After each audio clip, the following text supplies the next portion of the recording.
Hindi ka talaga magsawang tumambay dito at tingnan lang si Pretend Pink habang nagkakape. Yung dahon pala niya ay mayroong pagka wavy. Ayan, kung nakita ninyo. Ito dito banda. Update tayo dito ngayon guys. Nakabukas nga pala to dahil napakalakas ng hangin namin kahapon at ngayon.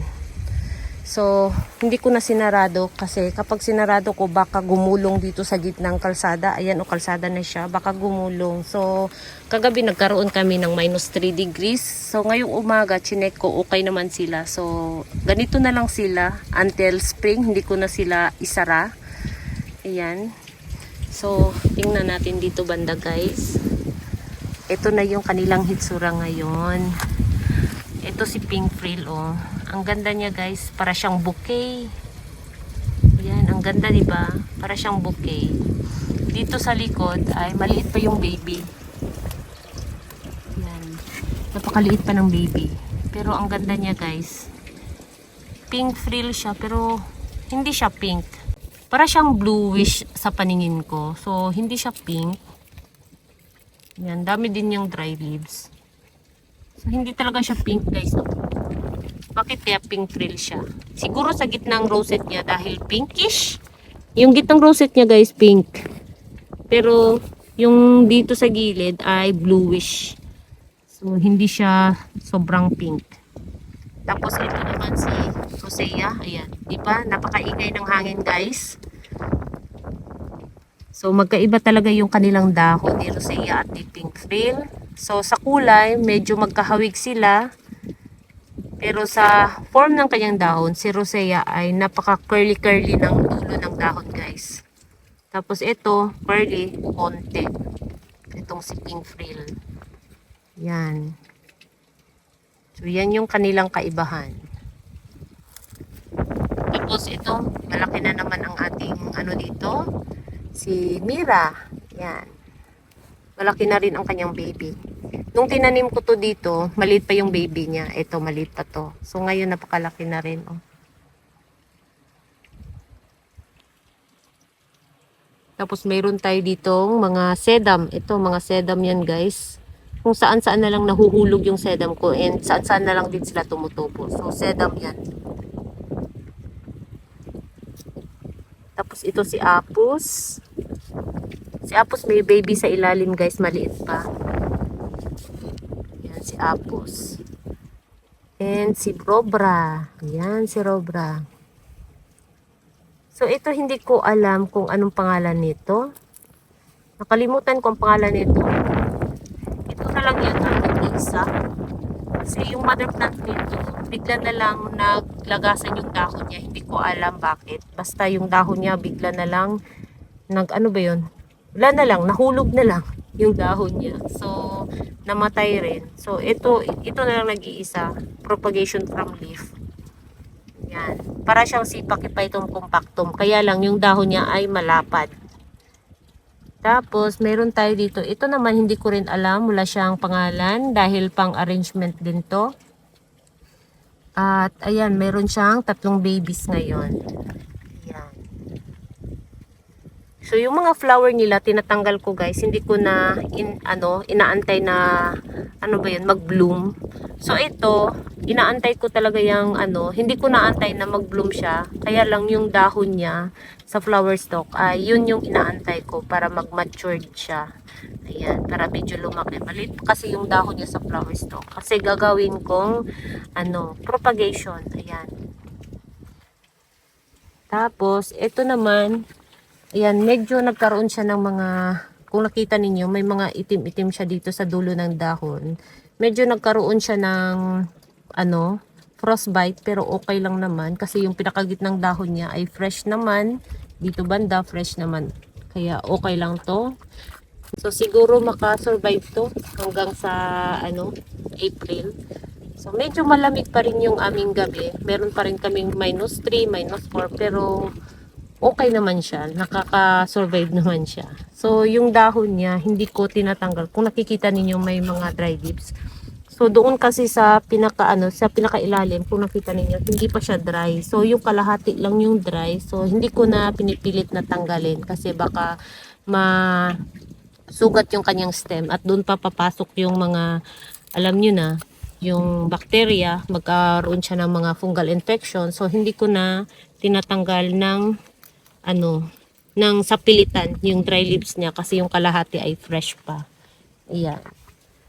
So, dito naman, ayan guys, kung nakita ninyo, biglang laki tong aking, So, yung tinanim ko sila dito, medyo, meron pa silang gap.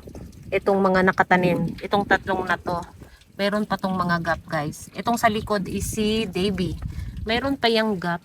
Ngayon, ayan, dikit na silang dalawa. Itong dito, parang maroon. Ayan, yung maroon yung kulay, si Rejoice yan. And napakaganda pala ng dahon ni Rejoice guys. Hindi ko na-appreciate dati. Ngayon ko palang napansin na yung dahon pala niya ay mayroong pagka-wavy. Ayan, kung nakita ninyo. Ito dito banda Ito, di ba? May pagka-wavy ang dahon niya guys. Maganda pala yung dahon niya. And then sa gilid, maputi. Ayan, para siyang drawing, di ba? Ang ganda pala niya. So kapag dumadaan ako dito, ito talaga siya ang napapansin ko kahit nasa likod siya banda. Napapansin ko siya kasi nga yung kulay niya is maroon and then yung dahon niya parang talagang wavy. Ayan. Diba? Ang ganda ng kanyang dahon guys. Hindi ko alam kung may baby siya. Pero itong katabi niya, si Sabrim, may baby siya. Marami siyang baby guys. Diyan sa likod nakita ninyo may baby diyan sa likod. And then mayroon din siyang baby dito sa ilalim. Ayan. Mayroon din dito. Ayan And mayroon din siyang baby dito. Napakarami ng kanyang baby guys. Napalabas. So hindi ko alam kung dito din sa likod mayroon pa. So ayan. Napakaraming baby ni Sabrim. So malaki na rin siya. Ayan yung kamay ko. Yan. Malaki na. Magkasing laki lang silang dalawa. Ito si Rejoice at si Sabrim. Magkasing laki lang silang dalawa guys. Napakaliit nito nung nilagay ko dito. Hindi pa sila dikit. Ngayon dikit na sila guys. Mayroon pa silang gap dyan. Kasi alam ko nga, lumalaki sila. Pero hindi ko naman expected na ganyan sila kalaki. Ayan. Tapos ito rin Si, to siya? Si Musan. 2 heads to siya nung nilagay ko dito guys. Ito yung isang head. Ayan. Pero kinain siya ng uod sa gitna. So, nawala yung pinaka-rosette. Tapos, ngayon, meron siyang bagong mga babies, 3. Ayan, 1, 2, at meron dito. Ayan. So, meron siyang 3. So, medyo pumangit nga lang siya, diba? Pero okay na yan. Kasi, itong dito banda ay maganda naman, At lumaki na siya ng lumaki, guys. Hindi nga lang siya makulay guys. Yung nasa arrangement ko na Musan, napakaganda ng kulay guys. Pulang-pula siya. Pero itong nakalagay dito, ay hindi sila mapula. Lalo na tong si hindi siya masyadong makulay, diba? Yung nasa pot ko nito, itong si Sabrim, maganda yung kulay niya guys. Ito yung kulay niya yung sa dulo ng dahon. Ganyan yung kulay, darker. Ayan. So hindi siya masyadong makulay. And ito rin, mapula to siya. Pero dahil nandito siya direct sa ground, yung yung ugat niya ay free na gumapang. And yung lupa dito ay medyo bago-bago pa. So syempre, fresh pa yung nutrient nila. Kaya sila palaki ng palaki. And ito naman dito, ayan, mga blue jelly beans ko na ang ganda ng kulay. So, tinanggal ko na nga pala yung mga niya May mga flower stalk dyan, diba? Tinanggal ko na nung nakaraan pa. Ayan, tinanggal ko yung mga flower nila. Tapos, ito is si Peach Boy yan, guys. Meron din ako ditong Peach Boy na hindi masyadong makulay. Ayan, si Peach Boy. Ito din si Peach Boy and Peach Boy. So, tingnan niyo yung kaibahan ng kulay niya. Ayan, tabunan natin. Ayan, guys. Mas pink itong nandito, diba? Mas maganda yung kulay dito. So, ayan. Ito, nandito na talaga to siya. Kaya lang kinatings ko para ma-reset sila. Ayan, mga blue jelly beans. Tapos ito, nagkaroon siya ng damage ng winter. Ayan. Nagkaroon siya ng frostbite. Kung nakita ninyo, ang dami mga itim-itim na dahon. Ang lakas ng hangin. Ayan, mga itim-itim sa dahon. Kung nakikita ninyo, yan ay frostbite. So, ngayon, na lang. Ayan, So, ayan. So, yung gitnang rosette niya okay naman. So, antayin na lang natin. Sana makasurvive siya until sa April. Ayan. Ang pangalan niya ay si Silver Frost or si Soft Dreamy. Ayan. Ang pangalan niya.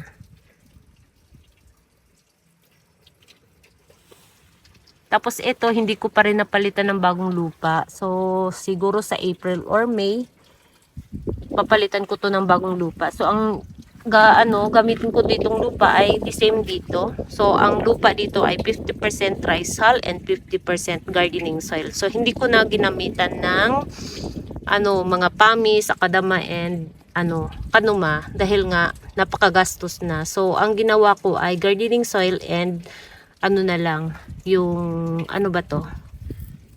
rice hull. Ayan, 50% 50% silang dalawa. Ayan. So, dito din, yun, ganun din yung lupa na gamitin ko. Ayan. So, dito lang yung maganda, guys. Ito lang yung maganda, guys. Oh. Si Mibina. Kasi meron ako dito tinanggal na halaman and then, nagkaroon siya ng parang butas. So, nilagyan ko ng bagong lupa. So, dito banda, kay Mibina, bagong lupa to dito banda. Kaya, ang healthy niya tingnan, di ba? Napaka-chubby nila tingnan. Yan, healthy siya. Pagdating dito kay Pink Frill, medyo si Pink Frill, hindi masyadong lumaki dahil sa sobrang tagal na ng lupa. Napakatigas na ng lupa, guys. At tingnan ninyo si nakalbo na ang aking Little Beauty. Dahil yung lupa nga ay napakatigas at wala ng nutrient, kaya nakalbo na si Little Beauty dyan. Tapos dito sa likod, si Pachyphytum compactum. Ayan. Medyo malaki na siya. And makulay din siya. So, ito, papalitan ko to ng bagong lupa. Dito, para gumanda naman sila, di ba? And mayroon tayo ditong namutla na Tito Buns. Ayan, si Tito Buns namutla na siya, guys. Hindi na siya green. Hindi din siya pink. Puti lang siya, guys. Puti. Namutla na siya. And dito naman, ayan, katatanim ko lang din nito noong October. Ayan. So, ito si Agavoides mira. So, ito siya, guys, galing doon sa aking lumang mini greenhouse. So, dito ko na siya tinanim. Tinransfer ko siya dito. Kasi nga, nagandahan ako sa kanya. Nung nasa luma ko siyang mini greenhouse, napakaganda niya doon, guys. So, napakalaki rin niya. And, nung tinransfer ko na dito, syempre, ayan, back to zero. Pati yung, niya, yung ugat niya, ayan, nag-back to zero din yung ugat niya. So, kaya siya naging ganyan. Medyo naaalog-alog pa siya, pero napifeel ko na unti-unti na siyang dumidikit sa lupa. Ayan. So, yung lupa dito ay ganun din. 50-50 din. Gardening soil and rice hull. Ayan. So, ito rin galing sa aking lumang mini greenhouse. Si Harry Watson. Ayan, 3 heads. Napakaganda ng kanyang dahon. Ayan. Ito maganda kumapal na siya. So napaka-konti lang yan nilagay ko dyan. So ngayon makapal na. Nakalimutan ko ang name niya. Yan, pero maganda ang kulay niyan, guys, kapag na-stress. Ang kulay niya ay nagpo-purple siya, guys. Si Moonstone. And ito si Green Emerald. Ayan. Si Green Emerald. Tanggalin nga natin itong Ito nakalimutan ko sino nga to. Si, to siya. Agavoides cross Polydonis. Ayan. Ito siya.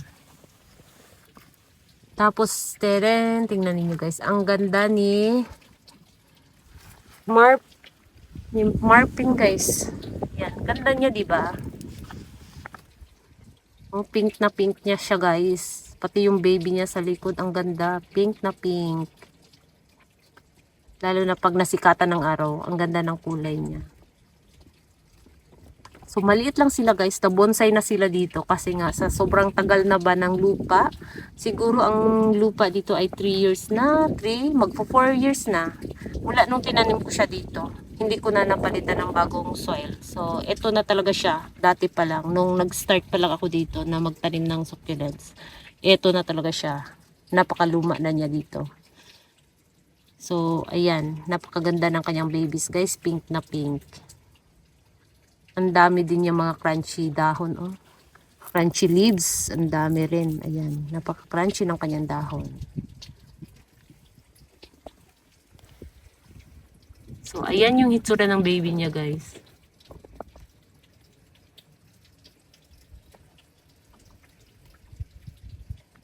Yan, pink na pink ang kanyang babies. So, hindi siya masyadong malaki itong ano, kasi nabonsay na sila. Ang tingnan niyo yung kamay ko.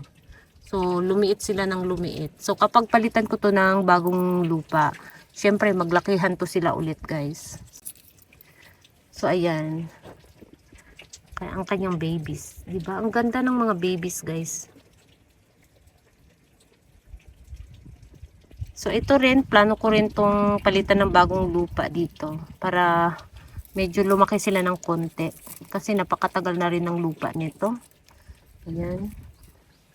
Yan, oh. Diba? Ang ganda ng kulay ng babies, guys. Ito paikot, oh. Ayan yung hitsura niya, guys, ng aking pretty in pink. So pretty talaga sila, as in. Tapos ito naman, tingnan ninyo ang aking topsy-turvy, guys. Hindi ko na alam kung alin dyan ang rosette. Ayan, oh. Kasi ito, dapat, ang ginawa ko sana ay paano. Ano ba yun? Parang bundok. Ayan. Kaya lang, nagkulang ako sa lupa. So, ayan.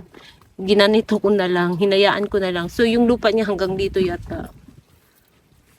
Hanggang dito yung lupa, guys, oh.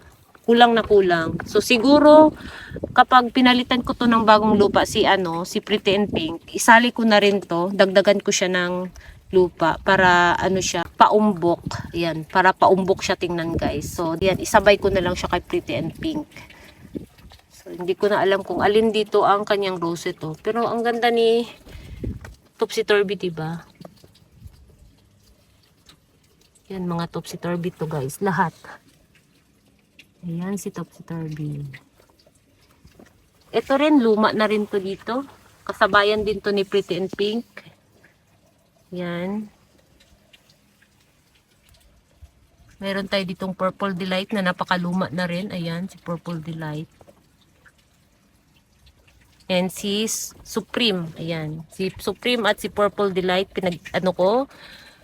pinagsama-sama ko. At doon sa banda sa likod, mayroon dyang ghost plant. Ayan.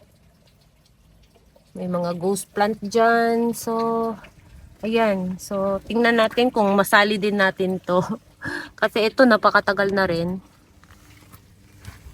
So, ayan yung mga latest update dito, guys. Ang ganda talaga ni Pretty and Pink. Ayan, hindi ka talaga magsawang tumambay dito at tingnan lang si Pretty and Pink habang nagkakape. Dahil sa sobrang ganda ng kanyang babies, pink na pink talaga siya, guys.